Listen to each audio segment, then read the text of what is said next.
Beleza. Sejam bem-vindos à nossa apresentação, primeira apresentação do nosso curso Atenção às Pessoas com Sofrimento decorrente do uso de álcool e outras drogas, ampliando as estratégias de cuidado.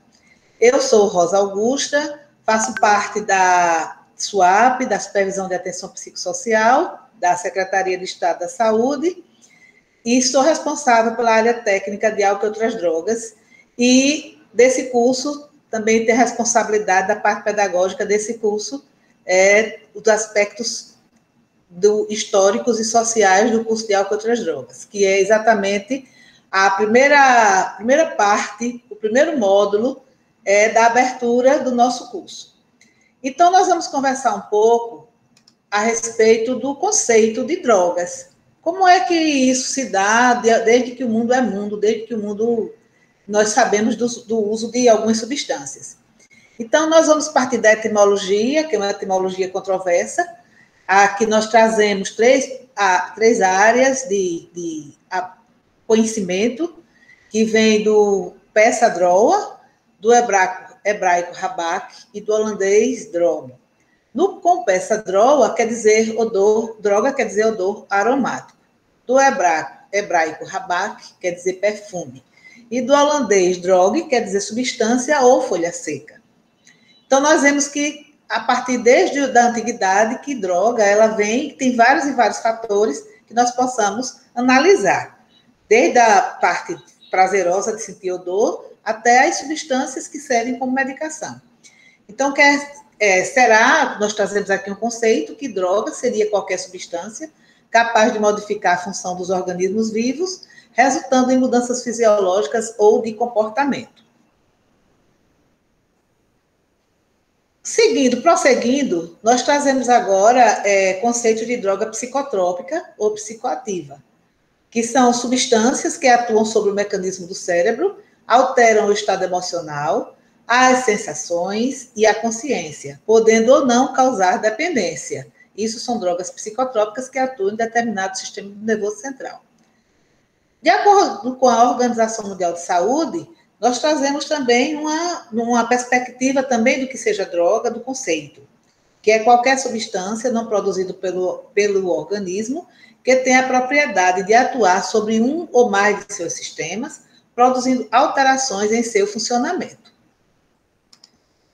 E como o nosso tema, que são aspectos históricos do uso de drogas e políticos e sociais, nós vamos iniciar com os aspectos históricos. E daí nós trazemos um texto de Lauro Solero, que é um médico psiquiatra, que eu acho que ele contextualizou muito bem o que são os aspectos históricos do uso de drogas. Então, procurou o homem, desde a mais remota antiguidade, encontrar um remédio que tivesse a propriedade de aliviar suas dores, serenar suas paixões, trazer-lhe alegria, livrá-lo de angústias, do medo, ou que lhe desse o privilégio de prever o futuro, que lhe proporcionasse coragem, ânimo para enfrentar as tristezas e o vazio da vida. Então, nesse contexto que esse psiquiatra médico traz, o Lauro Solero, ele traz, nós vimos que a perspectiva de usar alguma substância se usava nesse sentido, de trazer alguma substituição, ou de tristeza, de dor, de alguma questão fisiológica, psicológica, que ele sempre estaria preenchendo esses espaços. E nós trazemos também agora uma linha do tempo, onde nós apresentamos que tipos de drogas eram usados desde a antiguidade. Então, nós trazemos aqui desde 5.000 anos antes de Cristo até os tempos atuais. Então, nós trazemos o dilúvio e a embriaguez de Noé. Trazemos a maconha usada no Egito e na Índia 7.000 anos antes de Cristo, e a cafeína que foi usada com o homem pré-histórico. Como o homem pré-histórico usou muita substância através da flora, através de vegetações, então ele descobriu algumas substâncias em alguns tipos de vegetais, e que ele usava, e que a cafeína estava presente, e aí era estimulante, e ele sentiu que estimulava em algumas situações.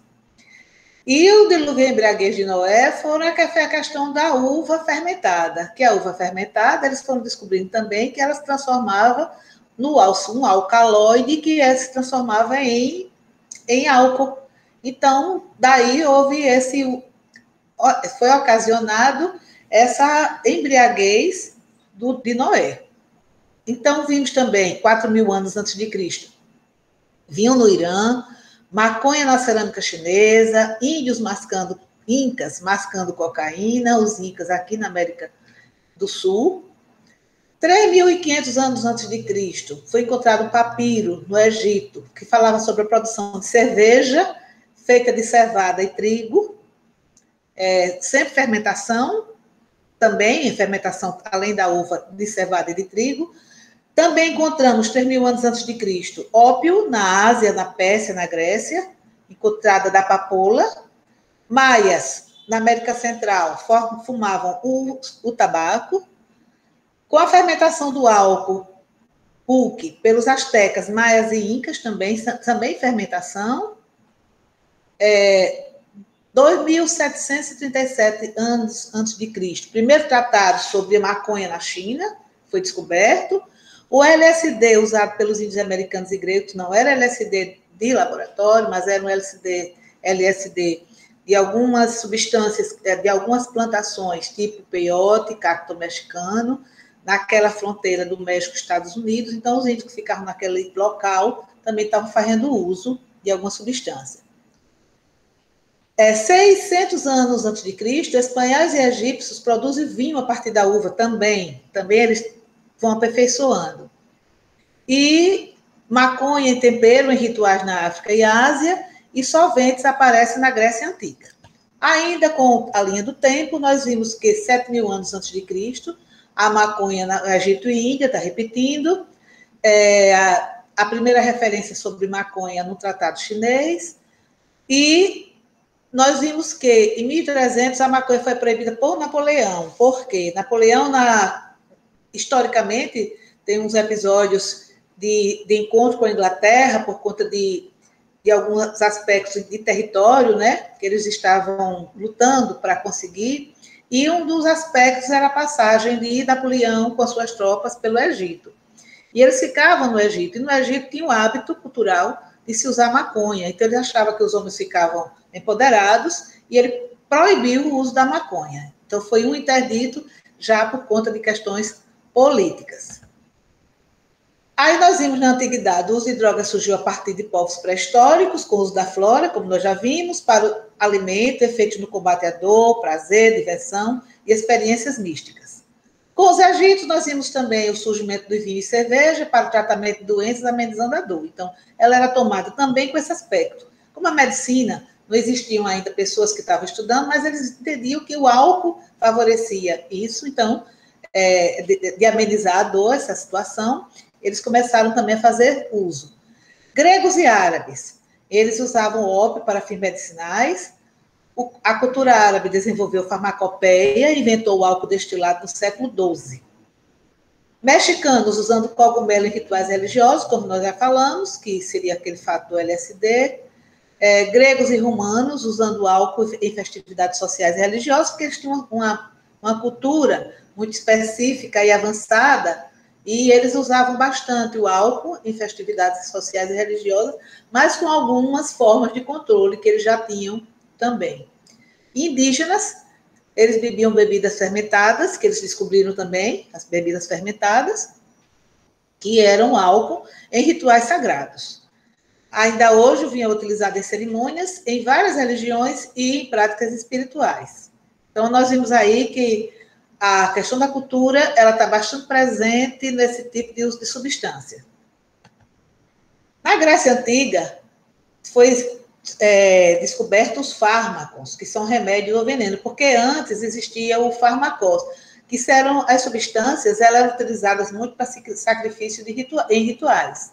Mas como começou a ser estudado na Grécia Antiga, através dessa pessoa que nós temos aí nessa gravura, que seria um estudioso, que seria o Dioscórides, ele fez uso de substâncias da flora da Grécia, e ele foi a partir daí que foi substituído o termo farmacós para fármaco, quer dizer, remédio ou veneno. A intensidade do uso era que é dar o tom, a tônica do se era, a pessoa estava usando enquanto veneno ou enquanto substância droga ou como medicamento. Então, a partir desse marco, as drogas deixam de fazer parte do sobrenatural e começam a fazer parte do uso para melhorar algum sintoma, algum problema que essa pessoa tinha em termos fisiológicos. Então, o essencial é discernir a dose ativa e a dose letal.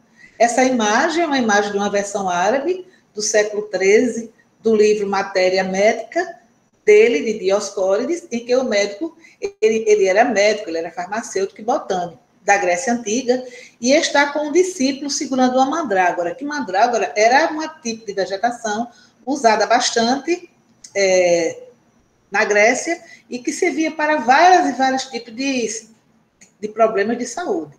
Ela ia desde a questão de aliviar as dores, como para as questões também mais emocionais. Também aliviar as dores não físicas, mas as dores também emocionais. Com o cristianismo, a instituição católica foi proibicionista e responsável pela censura em relação à farmacopeia greco-romana, por conta da cultura e das questões que os princípios do cristianismo que não favoreciam o uso de algumas substâncias. O judaísmo também, ele coloca na mesma linha de raciocínio sexo, comida e droga, que era uma tríade maldita. Na Idade Média, que foi a idade do obscurantismo, que se perdeu muito da ciência, da cultura e das artes, né? Que se fala que a Idade Média foi uma idade de retrocesso. Então, houve uma condenação das plantas ditas diabólicas, sendo sinônimo de feitiçaria. Então, tudo foi a época da caça às bruxas, os bruxos, os magos, que o que faziam era tido como bruxaria. Então, alquimia, saber erudito, filosofia natural e magia ficavam todas numa linha de raciocínio e de uso e do pensamento coletivo daquela cultura. No final do século XIX e início do século XX, houve uma aceleração dos processos de urbanização e industrialização. E com a implantação de uma nova ordem médica, o uso e o abuso de vários tipos de drogas passaram a ser problematizados. E começaram a surgir alguns movimentos de controle do uso do álcool, principalmente do uso do álcool. Nos Estados Unidos, nos países mais desenvolvidos, a compreensão sobre o uso de drogas sai da esfera religiosa para a da biomedicina. Então, nós trazemos aqui o exemplo dos Estados Unidos, esse movimento de temperança em 1840. Esse movimento de temperança foi um movimento de controle do uso do abuso do álcool. Ele é muito semelhante ao modelo de guerra ao uso de álcool, a esse controle do uso do álcool atual. E ele foi em 1840. Também uma cópia parecida com o que se passava na Inglaterra, e era também voltado para um controle do uso do álcool. Estilo lei seca também, bem próximo à lei seca, que já foi modelo nos Estados Unidos, já foi usado nos Estados Unidos, mas um período mais na frente. E aí nós temos essa gravura, nós queremos cerveja, porque foi proibida a cerveja, mas a população foi para a rua pedir para usar.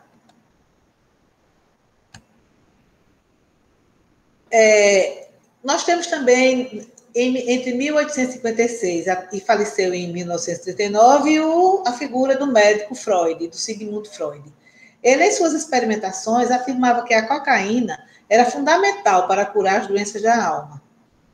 A cocaína estava presente em medicamentos, cigarros e bebidas, a exemplo do vinho Mariani e a Coca-Cola.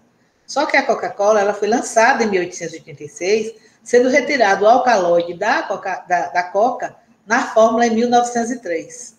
Mas é um período que nós não podemos deixar de citar, porque foi usada a cocaína em consultório para amenizar alguns sofrimentos, algumas dores pelo Freud, mas depois foi utilizado alguns remédios, alguns tipos de outros de droga foram utilizadas, que estavam presentes em medicamentos, e aí foi substituída. Nos Estados Unidos, em 1920 a 1933, surge a lei seca, que nós falamos já no movimento de temperança. A lei seca foi criada em outras motivações, entre outras motivações, com função de controle para os trabalhadores que migravam das fazendas para as fábricas, onde proprietários temiam que o consumo de álcool levasse a acidentes e queda de produtividade, bem próximo ao movimento de temperança, porque era a mesma situação. Esses trabalhadores que estavam migrando e tinham o hábito da bebida, eles chegando na indústria, em algumas fábricas, eles podiam ser acidentados e trazer, não benefícios, mas problemas para essas indústrias. E daí foi proibido o uso do uso do álcool, com a lei seca. E foi junto a isso, houve uma interpretação, estava havendo uma interpretação rígida da Bíblia e a ideia de que o consumo de álcool era pecado, além da intolerância racial e religiosa. Então, foi um movimento muito complicado, muito sério nos Estados Unidos, e a partir daí também foi liberado. Depois, com alguns estudiosos e alguns movimentos que foram acontecendo para tentar se separar essas situações do uso da substância e desses outros,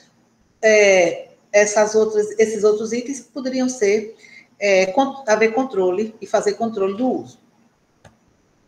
Aí nós vemos também nos Estados Unidos o surgimento dos alcoólicos anônimos, o AA, que eles são uma comunidade com caráter voluntário de homens e mulheres que se reúnem para alcançar e manter a sobriedade através da abstinência total de ingestão de bebidas alcoólicas. Então, essas duas pessoas, que foi o Bob e o Bill, eles se interessaram porque eles usavam e queriam fazer essa irmandade, seria um grupo de ajuda mútua, né? Então, ele teve início em 1935, em Akron, Ohio, com o resultado do encontro de Bill, um corretor da Bolsa de Nova York, com o Dr. Bob, que era um médico cirurgião. Então, daí eles criaram a Irmandade, que existe até hoje, está em vários locais do mundo inteiro, e que ajuda essas pessoas que têm a vontade de parar de usar o álcool e parar mesmo. Não seria nenhum outro tipo de estratégia, mas somente a paralisação, somente deixar de usar. Na atualidade, nós vemos diferentes tipos de substâncias que vêm sendo usadas com várias finalidades. Então, nós temos finalidade lúdica, com fins prazerosos, até o desencadeamento de estado de êxtase, ou não, pode ter ou não.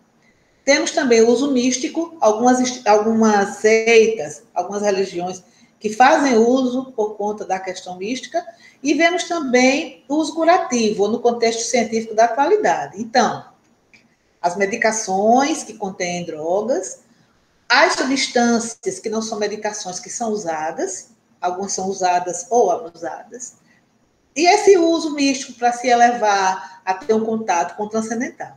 Então, assim, ainda hoje nós temos, na atualidade, esse tipo de uso de substâncias. No período entre a Primeira e a Segunda Guerra Mundiais, surgiu a associação dos conceitos de alcoolismo e adição, que seria alcoolismo e dependência, e a introdução da psicologia. Então, foi um avanço, porque a psicologia veio com seus estudos de comportamento e o uso e o porquê se usar algum tipo de substância, principalmente o álcool. O álcool foi desencadeador de muitos dos nossos estudos sobre drogas. É por isso que o álcool é tão citado, né? Porque ele também é uma droga e não é álcool e drogas, é álcool e outras drogas, porque nós sabemos que o álcool está também dentro da mesma linha de uso de drogas. Na classificação ele está presente. E essa associação dos conceitos de alcoolismo e dependência surgiu aí nessa fase da Primeira e a Segunda Guerra Mundial, porque muitos dos soldados que iam para as guerras, eles voltavam dependentes de alguma substância. Até usavam para passar a dor, o sofrimento da distância da família, de estar longe da guerra, da situação estressante da guerra. Então, sempre nós fazemos menção nessas épocas de uso. Já nos anos 60, nós vemos um movimento psicodélico. O movimento hippie, com o lema Paz e Amor, nos mostra muito uso de substâncias também, muito tipo de droga. Então, tanto tinha os alucinógenos, como LSD, como os da maconha também, como alucinógeno também, e outros tipos de muito álcool e outros tipos de droga. Isso foi marcado nos anos 60. Até os anos 70 também. Mas na década de 80, o que ficou marcado foi o aparecimento do HIV. Então, houve uma associação da droga injetável e infecção pelo HIV, isso na Europa. Começou nos Estados Unidos, não. Na Europa, na Inglaterra. A Inglaterra começou a fazer uso de algumas estratégias para que as pessoas não morressem com AIDS. Então, houve uma revolução nas políticas de saúde pública, com a estratégia de redução de danos. Surgiu exatamente com a troca de seringas. Hoje, nós sabemos que a redução de danos não tem nada a ver com troca de seringa, até porque não é uma cultura de uso no nosso país. Né? Então, nós temos essa estratégia de redução de danos de outra forma, com outra abordagem, que isso vai ser visto no módulo 3. E na década de 90, houve o surgimento do crack.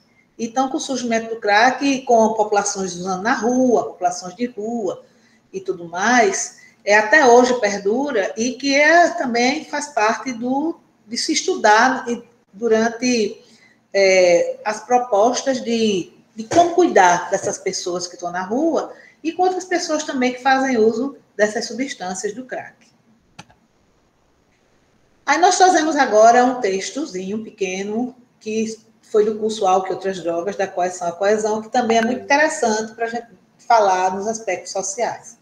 Para se compreender a importância econômica, cultural e científica das drogas, é indispensável um olhar histórico que desvende os nexos e os interesses que buscam regulamentar socialmente o consumo destas substâncias, que assumem importantes papéis culturais, como veículo de devoção, de cura, de identidades étnicas, de gênero e nacionais, entre outras.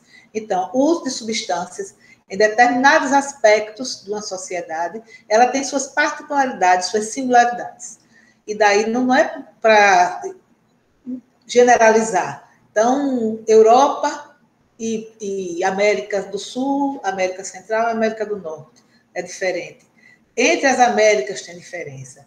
Entre as regiões do Brasil tem diferença. Entre o próprio Nordeste tem diferença. Então, assim, é preciso que a gente tenha essa análise desses aspectos sociais.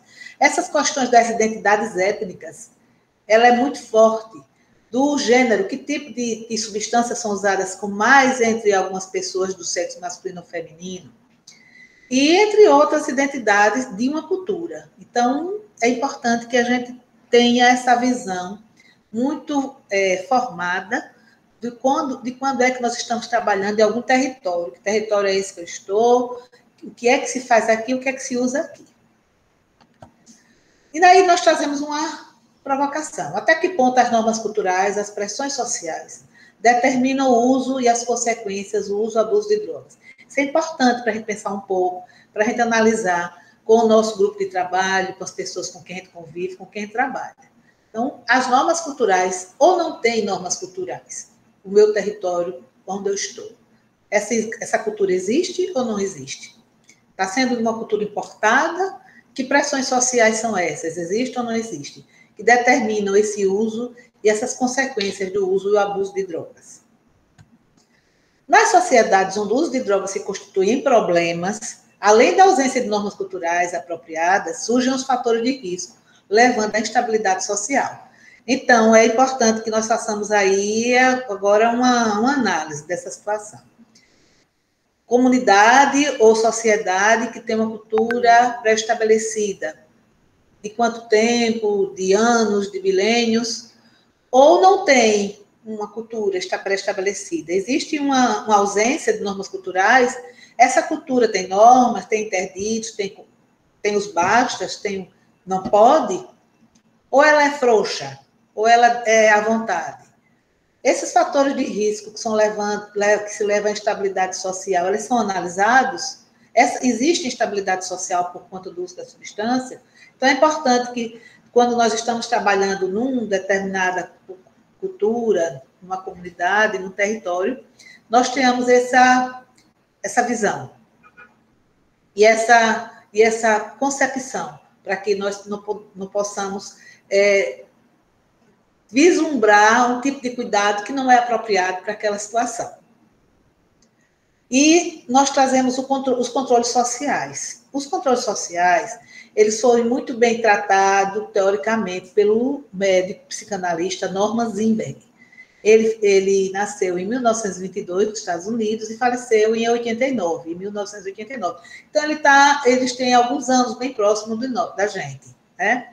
Próximo dos nossos estudos. Então, ele fala que os controles sociais são organizados em torno de sanções sociais e rituais sociais. Tudo bem, tudo claro. Todas as drogas, lícitas ou ilícitas, atuam em diferentes contextos sociais por meio de processos regulatórios sociais. Nós deixamos destacado o termo, processos regulatórios sociais. Então, que território é esse que nós estamos? Quais são os processos regulatórios sociais? Como eles foram criados? Eles são interditos, eles são criados pelo sistema de segurança, ele é criado pelas famílias, ele é criado pela igreja. Por quem ele foi criado? Né? Pela escola. Quem criou esses interditos? Quem criou esses processos regulatórios sociais? É importante que a gente tenha uma concepção para saber de como se trabalhar tudo isso. Então, o controle das substâncias é principalmente determinado por variáveis sociais. Então, que variáveis são essas que estão? Nós estamos na capital de Alagoas, em Maceió, mas nós temos situações no sertão, situação no litoral, no agreste. Então, que territórios são esses? Como é meu território? Como é que ele funciona?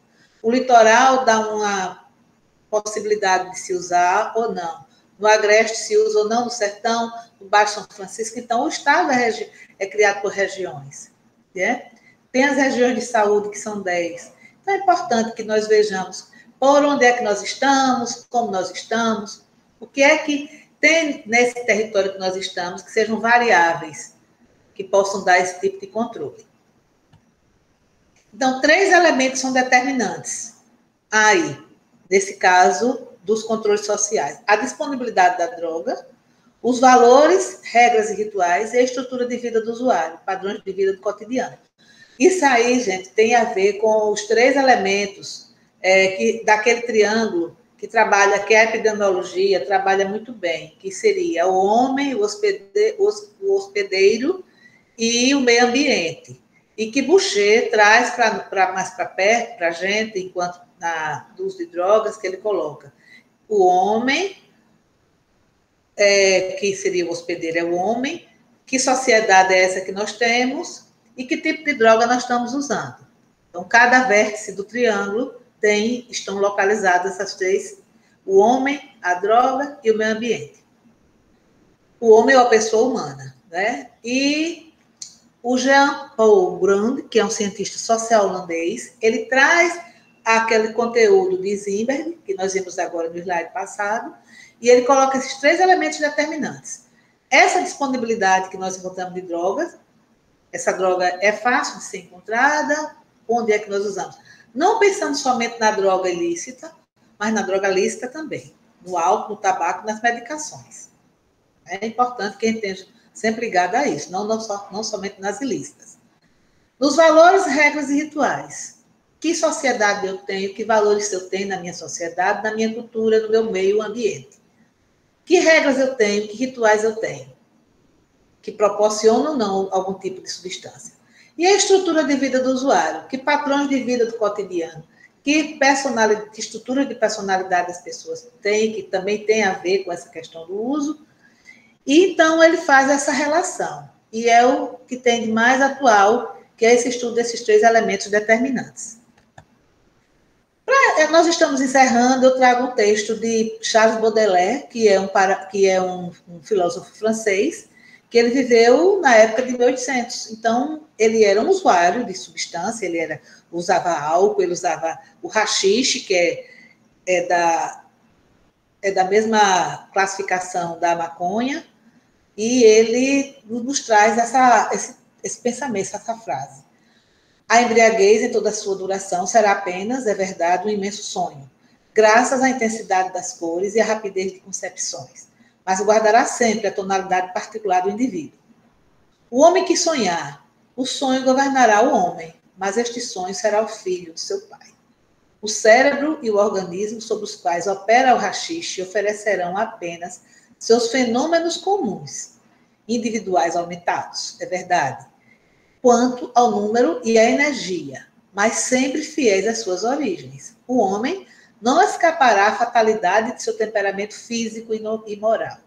O haxixe será, para as impressões e os pensamentos familiares do homem, um espelho que aumenta, mas um simples espelho. Então, é isso que ele fala. Apesar da substância atuar sobre os mecanismos do cérebro da pessoa, mesmo assim, estão lá na sua singularidade. Esse espelho que vai aumentar o uso de droga, mas estão aí os fenômenos comuns que a pessoa traz consigo própria, que são fiéis às suas origens. Daí nós não podemos descartar e não podemos massificar, nem deixar comum a todas as pessoas todo tipo de substância e como são essas reações. Que situação econômica, moral ou social essa pessoa tem. Então, são situações singulares de cada usuário nosso que chega para os nossos serviços. Então, isso aí, esse texto vem dos Paraísos Artificiais, que foi escrito por Charles Baudelaire em 1864. E para encerrar, eu trago aqui um texto de Antônio Nery Filho, professor Antônio Nery Filho. Algumas pessoas o conhecem, ele é um médico psicanalista baiano, foi criador do Centro de Abuso e Terapia de Drogas, ligado à Universidade Federal da Bahia. E é um centro de estudos, um centro de atuação, atende também alguns usuários, algumas pessoas, e ele traz, e tem vários estudos, e o professor Antônio Nery Filho, ele nos traz um texto também, um pequeno texto, que eu acho que é muito pertinente para encerrar a nossa conversa. As drogas, mesmo o crack, são produtos químicos, sem alma. Não falam, não pensam e não simbolizam. Isto é coisa de humanos. Drogas, isto não me interessa. Meu interesse é pelos humanos e suas vicissitudes. Então, o usuário chega ao nosso serviço, nós temos que estar preocupados com a situação do usuário, com o que ele nos traz. A droga, nós estudamos as substâncias até para a gente saber que tipo de classificação e tudo mais, porém, o nosso olhar deve ser para o sofrimento dessa pessoa que chega ao nosso serviço. Que território é esse? O que é que eu estou dando? O que é que nós estamos fornecendo? O que é que as instituições, os serviços, a intersetorialidade está trazendo para essa pessoa que possa amenizar essa dor e suas necessidades, que são as vicissitudes que o professor Nery traz para a gente. Então, aqui eu me despeço nesse módulo, agradecendo a participação de vocês. Vamos ter algumas atividades que estão colocadas na plataforma. Então, seria interessante que vocês pudessem ler algumas coisas que estão no link, ouvir, participar, ver alguns vídeos e participar com as atividades, que seria muito interessante para enriquecer as nossas aulas. Outras aulas virão para esse módulo, mas nós solicitamos a participação de vocês também nos fóruns, nos chats e tudo mais. Então, agradeço mais uma vez e um bom curso para todos nós. Obrigada.